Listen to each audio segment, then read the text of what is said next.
Welcome to my SHN MRU devotional channel. Devotional channel చూస్తున్న వారందరికీ స్వాగతం, సుస్వాగతం. ఈరోజు ఈ వీడియో ద్వారా సూర్య భగవానుని ప్రార్థన గురించి తెలుసుకుందాం. జగతికి వెలుగును ప్రసారం చేసే సూర్యుని ప్రార్థించడానికి చాలా ప్రాధాన్యత కలిగినటువంటి ఒక శ్లోకం అనేది ఒకటి ఉంది. దాని గురించి తెలుసుకోవడానికి ప్రయత్నం చేద్దాం. ఆ శ్లోకం ఏమిటంటే, జపాకుసుమ సంకాసం కాశ్యపేయం మహాజితం తమోర్విర్ సర్వ పాపగ్నం పరదోస్మిన్ దివాకరం.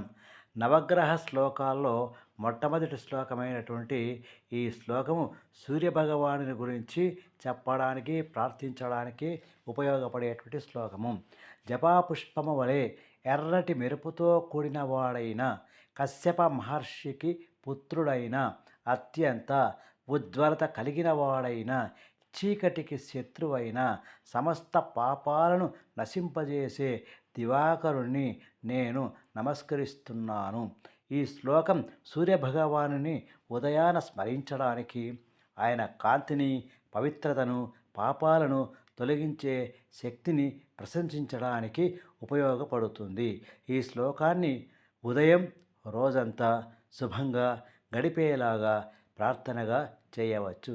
కాబట్టి ప్రతి ఒక్కరూ కూడా సూర్యభగవానుని ప్రార్థించినతో ఆ సర్వ పాపాలు పోతాయనేది నమ్మకము. కాబట్టి అటువంటి జగతికే వెలుగు ఇచ్చే సూర్యభగవానుని ప్రార్థించడం మనకెంతో ముఖ్యము, మంచిది. ఎన్నో రకాలైనటువంటి ఆరోగ్యాలు, ఐశ్వర్యాలు లభిస్తాయి. కాబట్టి మీరందరూ కూడా సూర్యభగవానుని ప్రార్థించాల్సిందిగా కోరుతూ, ఇట్లు ఎస్హెచ్ఎన్ ఎంఆర్యు డివోషనల్ ఛానల్. ధన్యవాదాలు.